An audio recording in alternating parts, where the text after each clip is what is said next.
সাবেক প্রধানমন্ত্রী ও BNP chairperson Begum Khaleda জিয়ার স্মরণে খুলনায় নাগরিক শোক সভা ও দোয়া মাহফিল অনুষ্ঠিত হয়েছে।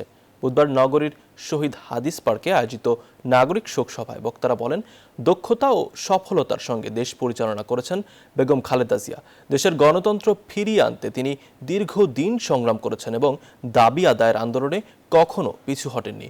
বক্তারা জানান, আগামী নির্বাচনের মাধ্যমে বেগম খালেদা জিয়ার স্বপ্নের নতুন বাংলাদেশ গড়তে বিএনপি কাজ করে যাবে।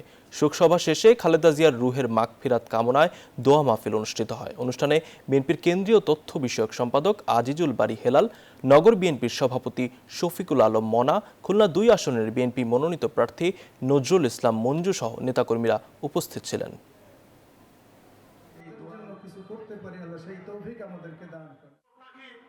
দেশে একটা নির্বাচনী হাওয়া বইছে, যে নির্বাচনী হাওয়াকে গত 18 বছর 27 বছর আটকে রাখা হয়েছিল, কিন্তু এখন সেই নির্বাচনী হাওয়া সারা বাংলাদেশে প্রবাহিত হচ্ছে, সারা বাংলাদেশে প্রবাহিত হচ্ছে। এই জন্য বাংলাদেশে এখন একমাত্র রাষ্ট্র পরিচালনায় অভিজ্ঞ দল হলো বাংলাদেশ জাতীয়তাবাদী দল বিএনপি।